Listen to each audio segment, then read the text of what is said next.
വായിക്കാൻ പഠിപ്പിക്കുക, അതിലെ സത്ത പഠിപ്പിക്കൂല. കറക്റ്റ്. എന്താണ് അതിന്റെ കാമ്പ്, അതിന്റെ ഉള്ളിലെ രഹസ്യം, സീക്രട്ട് എന്താണ്, അത് പഠിപ്പിക്കൂല. അത് മാത്രം പഠിപ്പിക്കൂല, ബാക്കിയെല്ലാം പഠിപ്പിക്കും.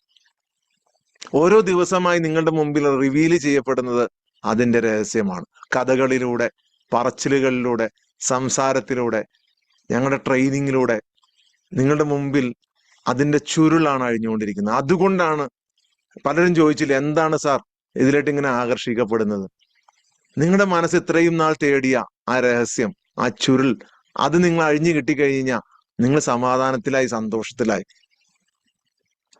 ആനന്ദ നിർവൃതി ആടിയ സന്യാസിമാരെ കുറിച്ച് നിങ്ങൾ കേട്ടിട്ടില്ലേ?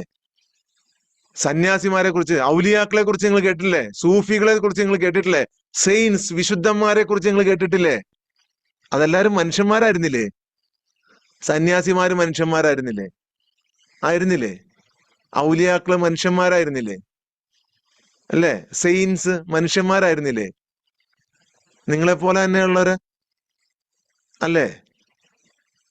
എല്ലാ സുഖ സൗകര്യങ്ങളോട് ജീവിക്കുമ്പോഴും അവരായി നേടിയ എത്ര ആളുകളുണ്ട്?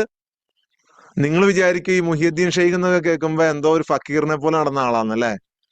തുണിയൊക്കെ കീറി മുറുക്കി തുപ്പി നടന്ന ആളാന്നല്ല നിങ്ങളുടെയൊക്കെ വിചാരം.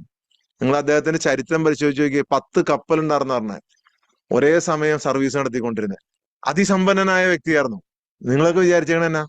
മറ്റുള്ള പിന്നെ മതസ്ഥരൊക്കെ അദ്ദേഹത്തെ കുറിച്ച് കേട്ടിട്ടുണ്ടോ എന്ന് എനിക്കറിയില്ല. ഒരു ഒരു ഒരു സൂഫി വര്യനാണ്, ഒരു ഔലിയ, ഒരു സെയിന്റ്, വിശുദ്ധൻ.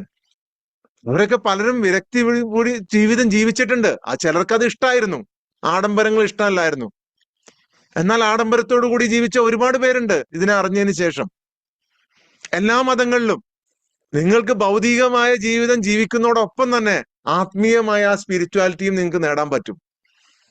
പക്ഷെ സ്പിരിച്വാലിറ്റി കച്ചവടമാക്കണോടത്തല്ല നിങ്ങൾ നേടേണ്ടത്.